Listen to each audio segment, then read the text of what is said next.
पहचान करनी है, अगर स्वयं की पहचान करनी है, आत्मा को परमात्मा में मिलाना है, तो तुम्हें जागना पड़ेगा।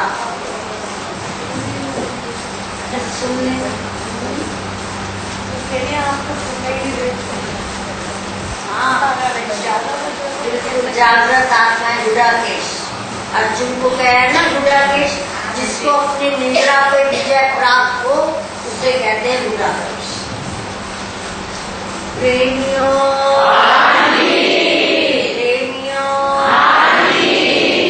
सुनने को तैयार हो, जागने को तैयार हो, मरने को तैयार हो।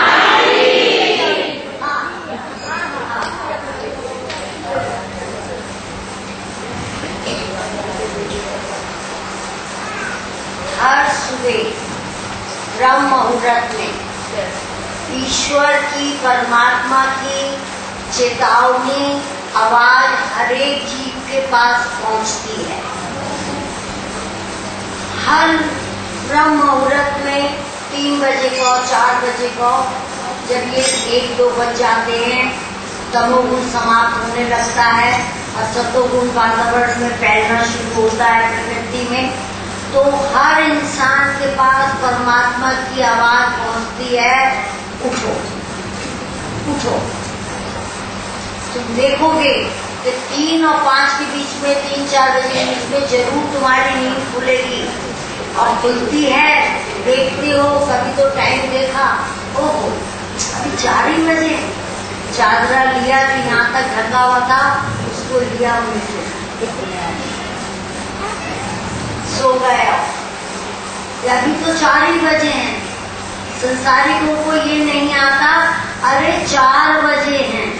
वो कहते हैं अभी तो 4 ही बजे हैं, लेकिन जो पूरा पुरुषार्थी भक्त होता है, अगर उसकी नींद खुलती है, वो कहता है 4 बजे मेरा उठने का, मेरे मालिक की आवाज आ रही है, उठ उठ। हर एक के पास आवाज पहुंचती है, लेकिन ज्यादातर जीव, ज्यादा 90 क्या 95% क्या, ज्यादातर जीव आलस निंद्रा में और चादरे को ढक लेते हैं, तो आवाज कैसे सुनाई? कान बंद कर लिए और ऊपर से चादरा ढक लिया, परमात्मा की आवाज तुम्हारे तक पहुंची। समझ रहे हो? सबके पास उठाते हैं, प्रकृति धक्का मारती है कि उठो, क्योंकि वो उठने का टाइम होता है। ब्रह्म मुहूर्त एक अलौकिक टाइम होता है, जिसमें सारे विषय सोए होते हैं, जिसमें सारे लोग सोए पड़े होते हैं ज्ञान निद्रा में। लेकिन जब योगी उठ के बैठता है, उसे लगता है इस समय मेरी डायरेक्ट ताल जुड़ गई। तो आवाज को सुनना ही जीव नहीं चाहता, क्योंकि वो आलस निद्रा को छोड़ना नहीं चाहता। पासा इधर का होता है तो और लेके 10 होते, चलो थोड़ी देर और वो थोड़ी देर नहीं होती, कम से कम वो करंट जब कटता है तो 1-1.5 घंटे का होता है, टाइम नोट कर लेना। जब दोबारा ढक के लेटो तो 1-1.5 घंटे पूरी पिक्चर चल जाती है, खराब हो जाता है। यहाँ भी ईश्वर की आवाज जीव सुनना नहीं चाहता, तो दूसरा हथियार उठाना पड़ता है, दूसरा सहारा लेना पड़ता है कि दुख और सुख की तेज हवाएं तुम्हारे पास फेंकी जाए। दुख और सुख की तेज हवाएं फेंकी जाती हैं। कभी सुख आता है तो चिल्लाते आहा आहा, कभी दुख आता है तो आए, चिल्लाना शुरू हो जाता है जीव का। उन हवाओं के बीच में, तेज हवाओं से ईश्वर तुम्हारी परीक्षा लेता है। दुख और सुख देख के कि शायद ही आवाज सुन ले हमारी, शायद ही आवाज सुन ले, लेकिन नहीं सुनते, क्योंकि चिल्लाते रहते हो। कभी सुख में चिल्ला रहे हो, कभी दुख में चिल्ला रहे हो।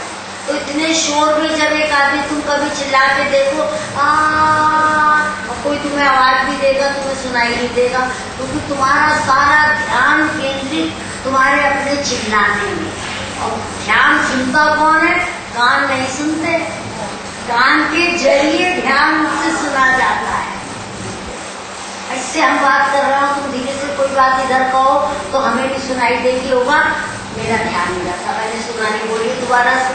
अरे कान तो इधर थे, कानों के अंदर ध्यान सुनता है, ध्यान स्वरूप आत्मा सुनती है।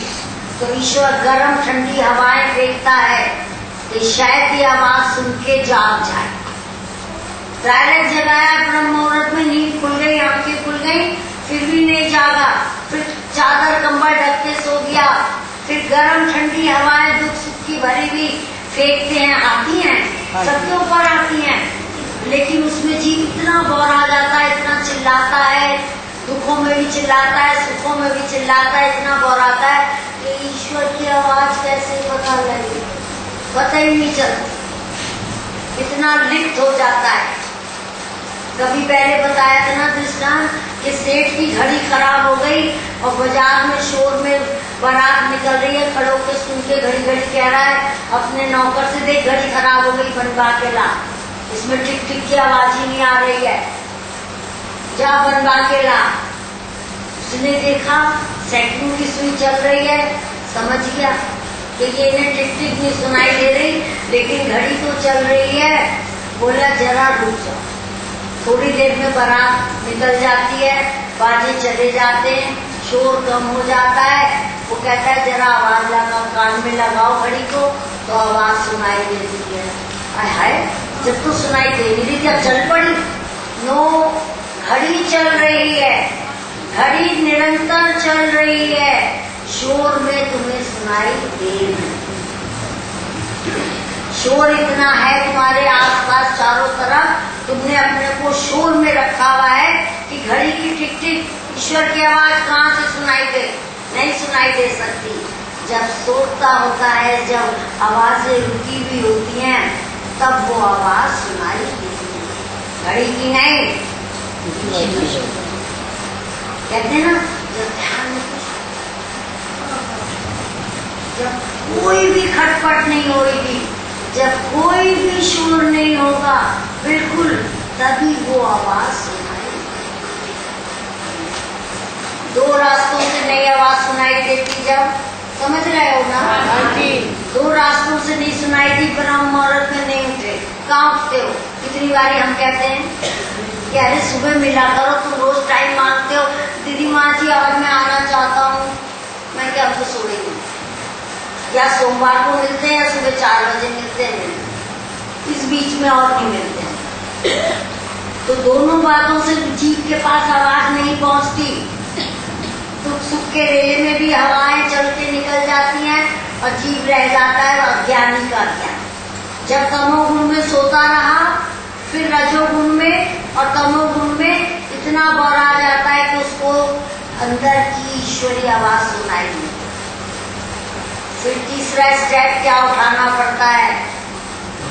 ईश्वर गुरु के हाथ अनहद नाद अपना संदेश भेजता है कि अब तो डायरेक्ट सुनो, चिल्ला चिल्ला के कहता है आके कि संदेश दे रहे हैं, नाद सुना रहे हैं, तो जीव को सुनाई दे कि गुरु रूप में आके ईश्वर अपनी शक्ति और अपनी आवाज को तुम्हारे तक पहुंचाने की कोशिश की। ये जो उपदेश होते हैं, ये जो भक्ति कराई जाती है, ये संसार में तो कहीं नहीं मिलती ना, या कहीं पे एटमोस्फेयर मिल जाता है?